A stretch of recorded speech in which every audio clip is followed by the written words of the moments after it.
400। 400 रुपए है क्या? 8 ऐसे कुछ।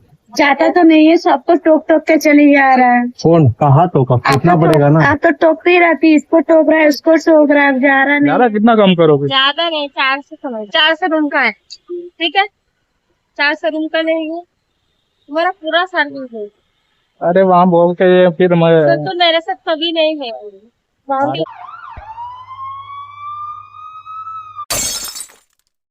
वो भी किसी की बेटी थी, किसी की बहन थी, किसी की मासूम सी गुड़िया। लेकिन जब हालात ने उसका दामन पकड़ा तो दुनिया ने उसे कोठे की औरत कह दिया।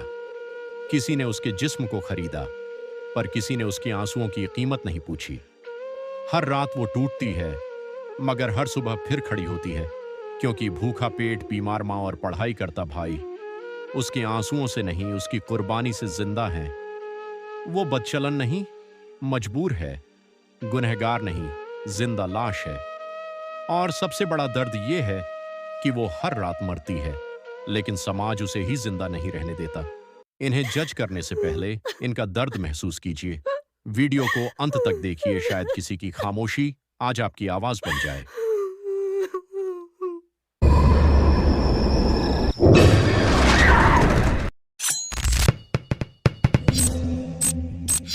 बनारस की रहने वाली नीलम, जिसकी उम्र महज 17 साल थी।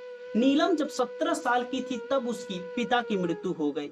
घर में कमाने वाला कोई नहीं था, बूढ़ी माँ बीमार रहती थी और छोटा भाई 10वीं क्लास में पढ़ता था। एक दिन एक महिला ने नीलम से बोली कि मैं तुम्हें नौकरी दिला दूंगी, और नौकरी का झांसा देकर उसे मुंबई ले गई और वहां रेड लाइट एरिया में बेचकर फरार हो गई। नीलम आज भी रोते हुए कहती है, हर रात कोई अजनबी मुझे छूता है, लेकिन जब भाई की फोन आती है कि दीदी मुझे डॉक्टर बनना है, तो मैं फिर से हिम्मत कर लेती हूँ। मैं खुद को बेच रही हूँ ताकि वो अपना भविष्य खरीद सके। कलकत्ता की रहने वाली रूबीना। रूबीना की शादी 19 साल की उम्र में हो जाती है। रूबीना की पति उसे काफी मारता था, पीटता था और उसके साथ काफी गंदी गंदी हरकत करता था। रूबीना अपने पति से परेशान हो जाती है, लेकिन उसके बावजूद भी उसका विरोध नहीं करती है। वो पीटता है, उसके बावजूद भी उसके साथ ही रहती थी।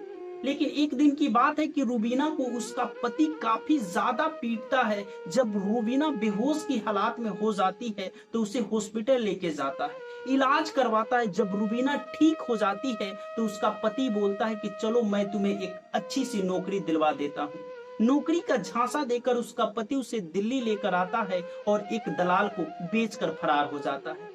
रूबीना उस दलदल से निकलने की कई बार कोशिश की, भागी, लेकिन हर बार रूबीना पकड़ी गई और पकड़े जाने के बाद रूबीना को काफी ज्यादा पीटा गया। आज रूबीना के 3 बच्चे हैं और स्कूल फीस चुकाने के लिए रूबीना आज भी वही काम कर रही है। जब रूबीना से बात किया गया तो रूबीना रोते हुए कहती है, मैं गुनहगार नहीं हूँ, मैं तो खुद एक कैदी हूँ, पर मेरे बच्चे स्कूल जाते हैं, इसीलिए मैं सब कुछ सहती हूँ। पटना की रहने वाली पूजा। पूजा की माँ की तबीयत खराब हो जाती है। जब पूजा अपनी माँ को हॉस्पिटल लेके जाती है तो डॉक्टर बताते हैं कि तुम्हारी माँ को कैंसर हुआ। आसपास के लोग भी मुंह मोड़ लेते हैं, रिश्तेदार भी मुंह मोड़ लेते हैं, लेकिन घर में 1 रुपया भी नहीं होता है कि उसकी माँ की इलाज हो सके। पूजा काफी रोती है, बिलखती है। उसे एक इंसान मिलता है जो उसे सहारा देता है, और सहारा के बदले पूजा को वो कीमत चुकानी पड़ती है जिसे पूजा सपने में भी नहीं सोच सकती थी। पूजा को वो बोलता है कि कुछ दिन मेरे जगह पे रह के काम करो, और पूजा उसके जगह पे रह के काम करने लगती है। और वो कोई 5 स्टार होटल या कोई मॉल नहीं होता, वो दलाल था किसी रेड लाइट एरिया का। पूजा वहीं पे जाके काम करने लगती है और धीरे धीरे उस दलदल में फंस जाती है। और आज पूजा से जब बात किया जाता है तो पूजा रोते हुए कहती है, हर रात मेरे आंसू तकिया सोख लेता है, पर माँ अब जीवित है, यही मेरा इनाम है। दुनिया जो भी बोले, मुझे लगता है कि मैं अपने माँ के लिए जो भी कुछ की सही की। धारावी की रहने वाली सिम्मी। सिम्मी का परिवार इतना ज्यादा गरीब था कि 2 वक्त की रोटी उस परिवार को नसीब हो जाए, यही उस परिवार के लिए बहुत बड़ी बात थी। पड़ोस की एक महिला ने सिम्मी को बहला फुसला कर ले गई और शहर ले जाकर किसी दलाल को 10,000 रुपये में बेच दी। सिम्मी काफी रोई, उसके बावजूद भी सिम्मी की आवाज को वहां पे सुनने वाला कोई नहीं था। और सिम्मी जब रेड लाइट एरिया में जाती है उस समय सिम्मी नाबालिग होती है, उसे कुछ समझ में नहीं आता है। लेकिन जब सिम्मी बड़ी होती है, बालिग होती है, उसे कुछ समझ आने लगता है, तब तक सिम्मी उस दलदल में फंस चुकी थी जहां से निकलना मुश्किल ही नहीं, नामुमकिन था। आज सिम्मी रोते हुए बताती है, जब पहली बार किसी ने जबरदस्ती किया, मैं बहुत रोई लेकिन किसी ने नहीं सुना। वहाँ लड़कियों के आंसू सस्ते और जिस्म महंगे होते हैं। सिम्मी की जिंदगी वहीं सीमित नहीं रह जाती। सिम्मी उस दलदल से निकलती है और आज नई लड़कियों को उस दलदल में फंसने से बचाती है, या जो नई लड़की उस दलदल में फंसी हुई है उस दलदल से उस लड़कियों को निकालने की कोशिश करती है।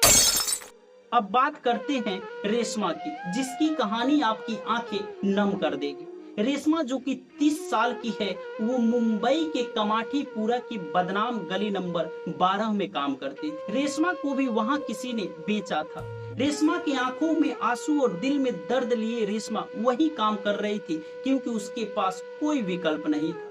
एक दिन रेशमा की आंखों में आंसू थे, मायूसी था चेहरा पे, तभी उसके सामने एक शख्स आता है जिसका नाम जितेंद्र सिंह होता है।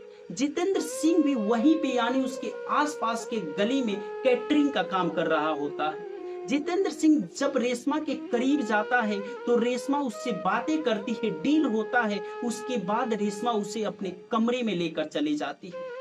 जितेंद्र सिंह उसके साथ सब कुछ करता है और जितना डील होता है उतना पैसे देकर वहां से निकल जाता है। जितेंद्र सिंह को अब रेशमा से नजदीकियां बढ़ने लगी। रेशमा भी जितेंद्र सिंह को एक दोस्त की नजर से देखने लगे और दोनों एक दूसरे के साथ मिलते रहते थे, उसी रेड लाइट एरिया में, उसी कोठे में जहां पे रेशमा काम करती थी। एक दिन की बात है कि जितेंद्र सिंह रेशमा के पास जाता है और रेशमा उसे अपने कमरे में लेकर चली जाती है। बात होता है 400 रुपये में डील पक्की हो जाती है और उसके बाद रेशमा के साथ जितेंद्र सिंह अपनी मन की भड़ास को पूरा करता है। वहाँ सब कुछ होने के बाद बातें भी होती है, हंसी मजाक भी होता है। उसके बाद कमरे का दरवाजा खुलता है और जितेंद्र सिंह रेशमा को 500 रुपये का नोट थमा देता है। बात हुई थी 400 रुपये में और रेशमा 100 रुपया रिटर्न नहीं करती है, बोलती है कि हो गया, अब तुम अपने घर चले जाओ।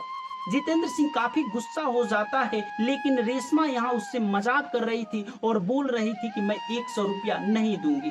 जितेंद्र सिंह गुस्से में आ जाता है और जितेंद्र सिंह कैटरिंग का काम कर रहा होता तो उसके पास एक थैला होता है, एक झोला होता है। उसी झोला से एक चाकू निकालता है और रेशमा पे वार करने लगता है। रेशमा बचने की कोशिश करती है, लेकिन वो लड़की होती है, कितना भी ताकत लगाती है उसके बावजूद भी वो उससे पार नहीं आती है, वो उससे लड़ नहीं पाती है। जितेंद्र सिंह गुस्से में आकर रेशमा के गले पे धारदार हथियार से वार कर देता है।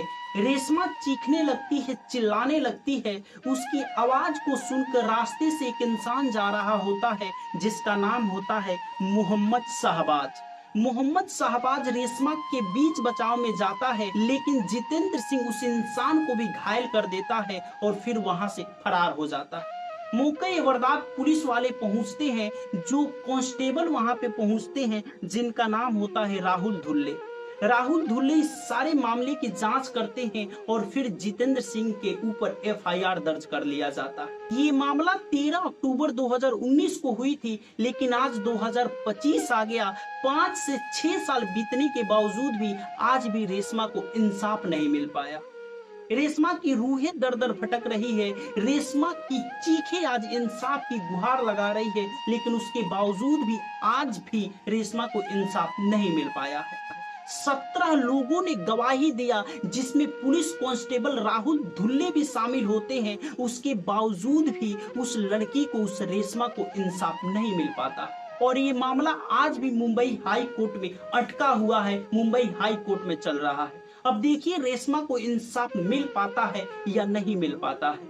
ये लड़कियां मजबूरी में काम करती है, इनके पास कोई विकल्प नहीं होता है। इनके साथ वो हुआ होता है जिसकी आप कल्पना भी नहीं कर सकते। इन्हें प्यार का झांसा दिया जाता है, उसके बाद इन लड़कियों को बेच दिया जाता है।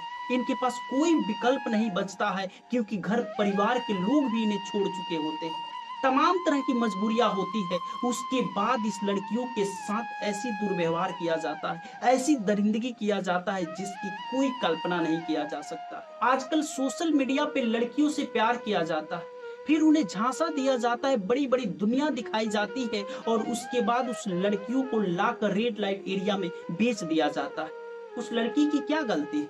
उसने आप पे बिलीव की थी, मर्द जाति पे बिलीव की थी। जब हम गांव में रहते थे, गांव से किसी लड़के से प्यार हो गया था और वो हमें लाके यहाँ छोड़ दिया, जब से हम रह रहे हैं। अगर इनकी दर्द भरी दास्ता आपके दिल को छू गई हो तो एक बार इसे जरूर शेयर कीजिएगा।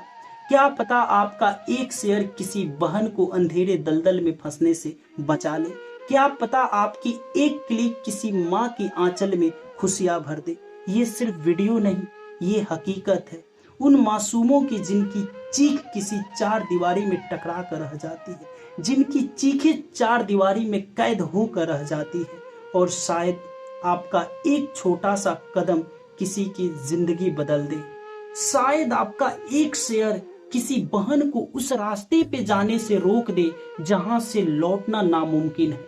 अगर ऐसे ही सच्ची क्राइम डॉक्यूमेंट्री देखना चाहते हैं तो हमारे चैनल को सब्सक्राइब कर लीजिए। कल रात्रि मिलेंगे 8 बजे किसी और नई सच्ची घटना के पड़ताल के साथ। तब तक आप और अपनों का ख्याल रखिए। शुभ रात्रि, गुड नाइट।